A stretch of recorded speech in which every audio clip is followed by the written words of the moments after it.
Obviously इसमें बेवकूफ़ी है। अब जिनको लगता है कि नहीं नेता को अनपढ़ होना ठीक है, या नहीं भी होंगे या मर्डरर भी होंगे नेता चलेगा, तो उनसे आप क्या ही उम्मीद कर सकते हैं। अनपढ़ कहोगे तो बुरा लगेगा, उनको ऐसा नहीं करना चाहिए। भाजपा वाले टारगेट कर रहे हैं, वो अपने ऊपर व्यक्तिगत तौर से ले रहे हैं। उनके विपक्ष में जो आज चेहरा बन के आए हैं कांग्रेस के राहुल गांधी जी, वो एक युवाओं के लिए बहुत अच्छे प्रेरणा स्रोत हैं। मुझे सरकार के 3 बेहतर काम बता दें। अरे बढ़िया भैया, लाइट सुरक्षा है, महिलाएं सुरक्षित हैं, महिलाएं सुरक्षित है, बस महिलाएं सुरक्षित है। अपनी बात रखना, क्या देश की बात रखना, देश के लिए क्या गुनाह है? क्या सरकार में गुनाह? अपनी बात रखना इस सरकार में गुनाह है। भाजपा गलत नहीं है, भाजपा पुराने लोगों ने भी चलाई थी, भाजपा गलत नहीं है। भाजपा में जो लोग बैठे हैं वो गलत हो सकते हैं, किसी भी पार्टी में जो लोग सत्ता चलाते हैं वो गलत हो सकते हैं, पार्टी कोई गलत नहीं होती है। वो इतना महान विद्वान व्यक्ति है जिसके मतलब पढ़ाए हुए बच्चे आज कितनी जगह IAS IPS और मुख्य सचिव और पता नहीं क्या कहा, वहाँ भी गाली दी जाती है। तो ऐसे ट्रोल आदमी का हिस्सा ना बनिए। आप एक लखनऊ विश्वविद्यालय के छात्र हैं, और लखनऊ विश्वविद्यालय के छात्र हैं तो होने के उसके विश्वविद्यालय के नाते, छात्र होने के नाते अपना कर्तव्य निभाइए, विश्वविद्यालय का नाम बदनाम न करिए। नमस्कार, मैं हूं हयात अब्बास, आप देख रहे हैं 4 PM न्यूज़ नेटवर्क। और आज हम स्टूडेंट्स के बीच हैं, और बीच इसलिए हैं स्टूडेंट्स के क्योंकि टॉपिक ही मेरा ऐसा है। दरअसल अनअकैडमी के करण सागवान को तो आप सभी जान गए होंगे कि उन्होंने सिर्फ स्टूडेंट से इतनी अपील की थी कि पढ़े लिखी सरकार को वोट करें, जिस सरकार में पढ़े लिखे नेता हों, जिसके बाद उनको नौकरी से निकाल दिया गया। स्टूडेंट के बीच है, उनसे जानेंगे वो इस मुद्दे को कैसे देख रहे हैं। क्या नाम है सर आपका? मेरा नाम संस्तुभ है। क्या कर रहे हैं आप अभी? मैं अभी फॉरेंसिक साइंस है अपना कर रहा हूँ, MSc कर रहा हूँ। तो बिल्कुल करण सागवान तो ट्विटर पे आप देख रहे होंगे, आप लोग स्टूडेंट्स हैं, उन्होंने अपील की थी सिर्फ स्टूडेंट से कि उस सरकार को वोट करें जिसमें पढ़े लिखे नेता होते। यही है कि अब जितनी इंटॉलरेंस बढ़ती जा रही है समय उतना तो पहले तो इतना नहीं था, पर अब उनको निकाल देना और सिर्फ उनकी अपील सिर्फ इस अपील पे कि सिर्फ पढ़े लिखे नेताओं को चूज़ करना है, तो ये बहुत ही गलत है। और बल्कि हम कह सकते हैं कि कानूनन भी गलत होना चाहिए ये चीज़। और अगर आप टॉलरेंट नहीं रह सकते अपने नेताओं के प्रति कि आप पढ़े लिखे नेताओं के से भी अगर आपको डर लगने लगे और आपको पढ़ाई से डर लगने लगे, तो ऑब्वियसली आपको इंडिया की कंडीशन पता चल जानी चाहिए। एक टीचर थे, वो लॉ पढ़ाते थे शायद, तो ऑब्वियसली एक लॉ का जब आप चेंजमेंट अमेंडमेंट करेंगे, एक लॉ के स्टूडेंट के लिए एक बड़ा बात होती है, क्योंकि उसने बहुत कुछ पढ़ रखा है, बहुत कुछ बना रखे हैं नोट्स, उन्होंने बहुत कुछ पढ़ रखा है। अब उनको ज़ीरो से स्टार्ट करना पड़ेगा सब कुछ, तो ऑब्वियसली इसमें बेवकूफ़ी है। अब जिनको लगता है कि नहीं नेता को अनपढ़ होना ठीक है, या नहीं भी होंगे या मर्डरर भी होंगे नेता चलेगा, तो उनसे आप क्या ही उम्मीद कर सकते हैं। जिस तरह से करण सागवान को निकाल दिया गया है नौकरी से, क्या लगता है कि क्या देश को अब जरूरत नहीं है पढ़े लिखे नेताओं की? सीधे सीधे समझ में आता है कि जैसे अगर वो अनपढ़ की बात किए तो चिढ़ा कौन, जो अनपढ़ है उनको बुरा लगा, लेकिन उनको ऐसा नहीं करना चाहिए था। एक रोजगार की बात है, प्राइवेट सेक्टर में काम कर रहे हैं, लेक्चर देते हैं, बच्चों को समझाते हैं। तो क्या बच्चों को ये समझाना गलत था? नहीं, बात ये नहीं है, बात ये है कि जैसे हम यहाँ पढ़ रहे हैं, अब हमको कोई अनपढ़ कहेगा तो हमें बुरा नहीं लगेगा क्योंकि हम पढ़ रहे हैं। अब पढ़ना रहे होते अनपढ़ को अनपढ़ कहोगे तो बुरा लगेगा, उनको ऐसा नहीं करना चाहिए। भाजपा वाले टारगेट कर रहे हैं, वो अपने ऊपर व्यक्तिगत तौर से ले रहे हैं, और है भी बात सही है। तो क्या सरकार में जो भाजपा सरकार है इसमें सचमुच अनपढ़ लोग हैं? नहीं, ऐसा है कि जैसे अभी आप देख रहे हैं भारत के अंदर कि ज़्यादातर अगर सत्ता जिसके हाथों में है, या MP MLA जो चुन के जाते हैं, वो एक नाम पर या फेस पर चुने जाते हैं। तो जो युवा वर्ग भारत को चलाता है, और अगर युवा वर्ग अपनी भागीदारी नहीं करेगा भारत के अंदर, भारत की राजनीति के अंदर, तो कैसे काम चलेगा। अनअकैडमी के जो वहाँ के अध्यापक थे, वो जब पढ़ा रहे थे, उन्होंने अगर कह दिया कि शिक्षित और एक शिक्षक का कर्तव्य यही है कि वो सही दिशा निर्देश हैं वो बच्चों को सही दिशा निर्देश दें। उन्होंने कहा कि भाई बच्चों की, प्यारे बच्चों, कि आप जो है शिक्षित नेता के लिए चुनिए जिससे वो रोजगार ला सके, अच्छे काम कर सके भारत के अंदर, और भारत की जो नीतियां हैं, जो अच्छी नीतियां हैं, उनको लागू कर सके। उन्होंने कहा कि अनपढ़ों को नहीं चुनना है, जैसे आज चल रहा है जो नाम बदल रहे हैं, उन्होंने बस इतना कहा, तो गलत नहीं कहा।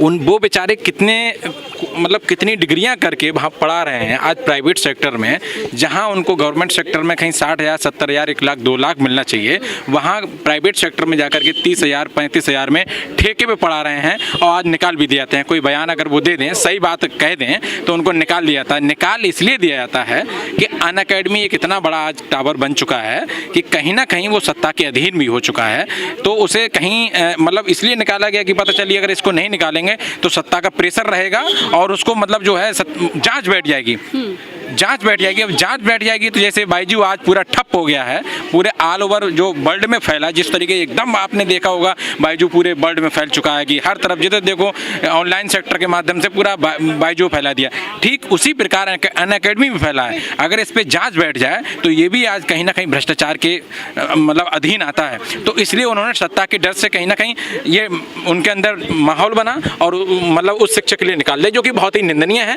एक शिक्षक का अपमान भी है। शिक्षक का जो कर्तव्य है वो अच्छे बातों के लिए बताना, बच्चों के लिए सही दिशा निर्देश देना, लेकिन ऐसा नहीं है। ये अनअकैडमी ने जो भी किया है बहुत ही ज़्यादा निंदनीय है और मैं यही मांग करता हूं कि वो जो अध्यापक हैं उनके सपोर्ट में भारत के युवा हैं, भारत के जितने भी नौजवान युवा साथी हैं जो विश्वविद्यालयों में पढ़ रहे हैं, कॉलेज में पढ़ रहे हैं, उनका समर्थन करें और उनका सपोर्ट करें। ऐसे अध्यापक की हमारे भारत के लिए ज़रूरत है जो किसी भी विचारधारा से ना जुड़ करके एक अध्यापक के तौर पर अपने पढ़ाने का काम कर रहा है। स्टूडेंट को यही बोला कि वोट भी ऐसे लोगों को करें जो शिक्षित हो। मैं जब लोगों के बीच जाती हूँ तो अक्सर लोग बहुत डरते हैं बोलने से, क्योंकि पता है आज जब वो बोले तो उनके ऊपर ये जो कार्रवाई हुई उनको नौकरी से निकाल। पुराने जो लेखक हुए महान कहानीकार और कथाकार मुंशी प्रेमचंद जी ने एक बात कही है कि जो लिखता है, जो बोलता है और जो अपनी बातों को बयां करता है वो उस व्यक्ति को बुरा लगेगा जो धन का भोगी है,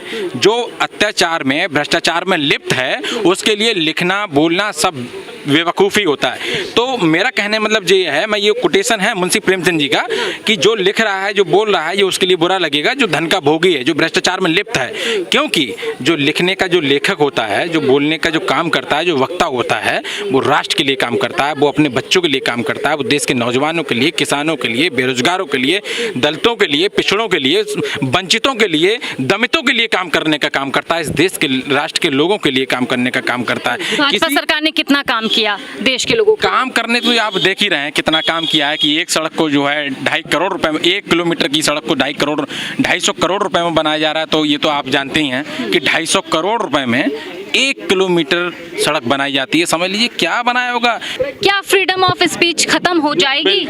जी बिल्कुल खत्म हो चुकी है, खत्म हो चुकी है। सुनिए, खत्म हो चुकी है।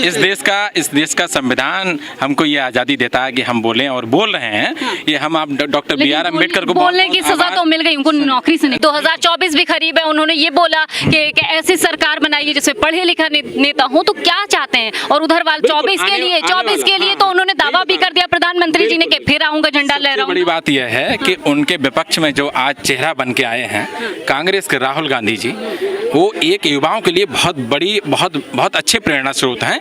युवाओं को ये सोचना चाहिए भारत के कि आज हमारे हम उम्र का कोई अगर नेतृत्व करने जा रहा है तो उसको नेतृत्व करने का पूरा मौका दिया जाए, क्योंकि अभी तक किया नहीं है उन्होंने नेतृत्व। अगर नेतृत्व करने का उनको मौका मिल रहा है और इस भारत का नौजवान साथी, बेरोजगार साथी बिल्कुल उनका मौका देगा। 2017 में एक बदलाव होने जा रहा है। आपके माध्यम से, आपके यूट्यूब चैनल के माध्यम से, आपके न्यूज़ के चैनल के माध्यम से आप ये देख लेना, एक अच्छा बदलाव आपको 2024 के अंदर देखने को मिलेगा। नौजवान साथी भले ही वो बाहर से नहीं कह पा रहा है, अपने ट्विटर किसी भी सोशल मीडिया के माध्यम से अपनी बात को नहीं रख पा रहा है, लेकिन जब वो वोट दबाने जाएगा तो अपने दिल पे हाथ रख करके एक बात जरूर सोचेगा कि मैं 3 या 4 या 5 डिग्रियां लेकर बैठा हुआ हूं, मुझको आज कहां पर रोजगार मिला है। 2 करोड़ रोजगार की बात कर, वो तो आज फर्जी है ना। युवाओं को ये सोचना चाहिए भारत के कि आज हमारे हम उम्र का कोई अगर नेतृत्व करने जा रहा है तो उसको नेतृत्व करने का पूरा मौका दिया जाए, क्योंकि अभी तक किया नहीं है उन्होंने नेतृत्व। अगर नेतृत्व करने का उनको मौका मिल रहा है और इस भारत का नौजवान साथी, बेरोजगार साथी बिल्कुल उनका मौका देगा। 2017 में एक बदलाव होने जा रहा है। आपके माध्यम से, आपके यूट्यूब चैनल के माध्यम से, आपके न्यूज़ के चैनल के माध्यम से आप ये देख लेना, एक अच्छा बदलाव आपको 2024 के अंदर देखने को मिलेगा। करण सागवान की बात तो पहुंच गई है युवाओं तक। ये बात तो तय है कि पढ़े लिखे उसी पार्टी को वोट होगा जिस पार्टी में पढ़े लिखे नेता होंगे। कैमरा पर्सन सत्यनारायण के साथ मैं हयात अब्बास, 4PM न्यूज़ नेटवर्क।